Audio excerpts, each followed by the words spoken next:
पूरी दुनिया में इस वक्त आर्टिफिशियल इंटेलिजेंस का जिक्र बार बार होता है। आप कह सकते हैं कि आपके नैरेटिव पर उसका गलबा है। कहीं एआई के हवाले से उसके इम्पैक्ट की बात हो रही है, कहीं जॉब्स पे उसके इम्पैक्ट की बात हो रही है, कहीं एम्प्लॉयमेंट के हवाले से क्वेश्चंस रेज हो रहे हैं, रिसर्च में उसकी बात हो रही है, तो कहीं एआई की वजह से लोगों की ज़िंदगियों में इनकलाब आने की भी बात हो रही है। ये सवाल मुसलसल सामने आ रहा है कि एआई का हमारी ज़िंदगी पर बढ़ता हुआ असर रसूख एग्जैक्टली हमें किधर लेकर जा रहा है। टेक्नोलॉजी के हवाले से पाकिस्तान में अब भी बहुत सी, हम कह सकते हैं कि हम पीछे हैं बाकी दुनिया से। उसके अलावा भी पाकिस्तान में बहुत सारे मिसकंसेप्शंस हैं। पाकिस्तान में क्या, दुनिया में भी इन मिसकंसेप्शंस पर बात होती है। अक्सर ये सवाल किया जाता है कि क्या एआई इंसानों की जगह ले सकती है और उन्हें काम की जगहों से फारिग भी किया जा सकता है। इस सवाल में तजस्सुस से ज़्यादा खौफ शामिल है। इसी वजह से ज़्यादा लोग टेक्नोलॉजी के लिए खुद को तैयार नहीं कर पा रहे हैं और चंद साल बाद ये भी नज़र आ रहा है कि लोग पीछे रह जाएंगे। बहुत से लोग जो कि अपने आप को इस टेक्नोलॉजी के साथ उसके मुकाबले नहीं भाग रहे हैं। जो लोग टेक्नोलॉजी से खुद को आरास्ता करते हैं, सीखते हैं और हर रोज़ आने वाली नई तब्दीलियों और जदीद टेक्नोलॉजी के अपडेट्स को अपनी ज़िंदगी और काम में अपनाते हैं, यकीनन उनके लिए ये एक मददगार टेक्निक भी होगी। इलॉन मस्क ने अभी एक इंटरव्यू दिया और वहाँ पे इंकशाफ किया कि आज से 10 साल बाद एआई की वजह से काम करना ज़रूरत नहीं बल्कि इख्तियारी होगा। बड़ी इंटरेस्टिंग बात की उन्होंने। आसिम जावेद एआई एक्सपर्ट हमें ज्वाइन कर रहे हैं। Thank you so much for joining us. Asim Javed साहब, इलॉन मस्क के मुताबिक एआई और रोबोट्स इतनी सर्विसेज मुहैया करने जा रहे हैं कि 2036 तक पैसे की अहमियत ख़त्म हो जाएगी, काम करना इख्तियारी होगा, जो चाहे वो काम करे। ये सिनारियो कैसे देखते हैं आप? Thank you Faria. The very first, जहां तक एलोन मस्क साहब की बात है, he is quite a visionary man. I think if he is saying something that is quite alarming and serious and we have to take it serious. बाकी जहां तक बात है, मतलब दैट इज पैरामाउंट के AI is build by humans, humankind ने इसे बनाया। तो so I think it's too early ये कहना कि ये इंसानों को टोटली ऑब्सोलीट कर देगी। इंसानों को शायद ऑब्सोलीट नहीं करेगी, लेकिन ये नए ऐसे वेन्यूज ओपन करेगी कि जहां पे शायद ट्रेडिशनल वर्क वालों के लिए जगह कम होती जाएगी। आज से कुछ अर्सा पहले prompt engineer was not a job, not a degree, लेकिन आज पूरी दुनिया में प्रॉम्प्ट इंजीनियरिंग पे डिग्रियां हो रही हैं, इस पे लोग पढ़ रहे हैं। तो इट्स क्वाइट ऑब्वियस। लोगों को प्रॉम्प्ट इंजीनियरिंग जरा समझा भी दें। That is the prompt engineering is that how you will use digital AI, what we are using, chat gpt, Claude and this type of long language models के वहां पर आप उन्हें कैसे, आप उनके साथ आसान अल्फाज में बोले, आम आदमी के लिए गुफ्तगू कैसे करेंगे। अगर आपको प्रॉम्प्ट इंजीनियरिंग आती है तो आपके रिजल्ट्स बहुत अच्छे होंगे। अगर आप जनरल जुबान में बात करेंगे तो नहीं होगा। तो there will be new venues will be open, maybe general jobs के लिए शायद चीजें मुश्किल हो जाएंगी। And then again Elon Musk ने ये भी कहा कि एआई के बदौलत प्रोडक्शन इतनी बढ़ जाएगी कि अफराद सर के बजाय लोग कम कीमतों से परेशान हो जाएंगे।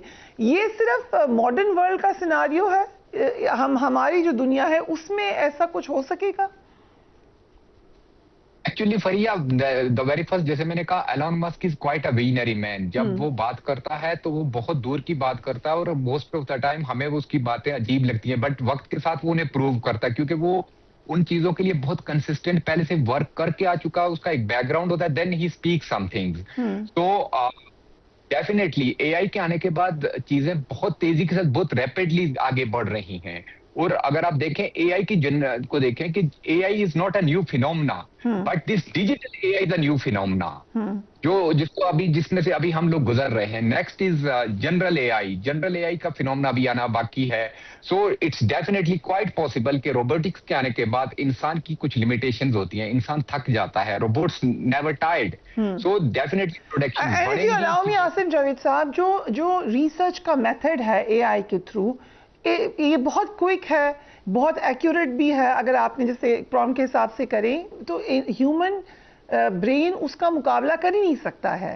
सो ये तो एक अनफेयर मुकाबला नहीं हो जाएगा। लेट्स से कि अगर मैं पाकिस्तान के बेस्ट हॉस्पिटल्स की लिस्ट चाहती हूँ तो आप किसी को मैनुअल रिसर्च के लिए भेजेंगे, ये कोई एग्जांपल है, या आप एआई से पूछेंगे, so obviously AI will have better information. So ये मुकाबला होगा कैसे ह्यूमंस का और एक आप कह लें कि बेटर इक्विप्ड रोबोट का?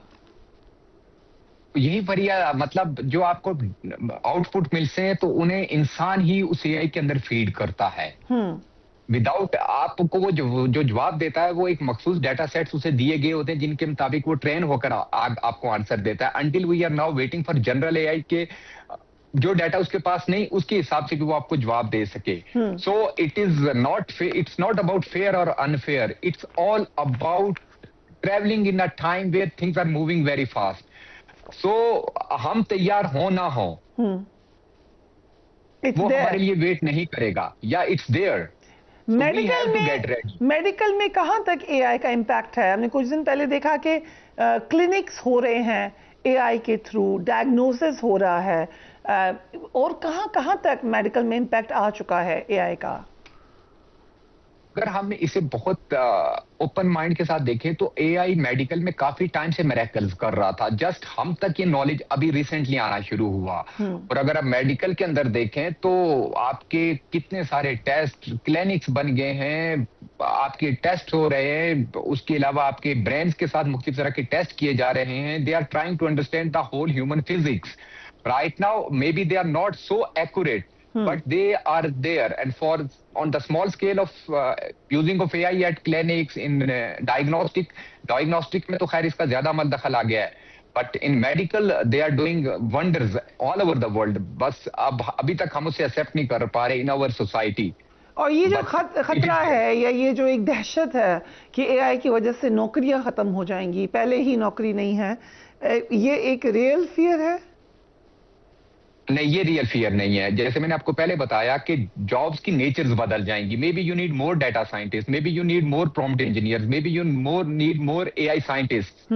लेकिन जॉब्स अगर आप एआई फिनोमेना के बाद देखो तो जॉब्स ज्यादा बढ़ी हैं, जॉब्स कम नहीं हुई हैं। इट्स अ रॉन्ग फियर कि एआई के आने के बाद जॉब्स कम होंगी। जॉब्स की अगर आप देखें इंडस्ट्रियल रेवोल्यूशन से पहले देखें तो एग्रीकल्चर वालों के पास ज्यादा जॉब्स थी, तो ये जी के इंडस्ट्रियल रेवोल्यूशन के साथ एग्रीकल्चर वालों के लिए जॉब्स खत्म हो जाएंगी। तो इंडस्ट्रियल रेवोल्यूशन ने जॉब्स को बढ़ाया, जॉब्स को कम नहीं किया। तो 100 years of industrial revolution, now it is digital revolution, there where media comes in, digital media comes in, AI is coming in, computer science is there। so उसके बाद jobs ज्यादा बड़ी हैं, जॉब्स कम नहीं। आप लास्ट ईयर के statistics उठाकर देखें, it's just there are some myths against AI, so that's why common people have fears that AI के आने के बाद मेरा क्या बनेगा।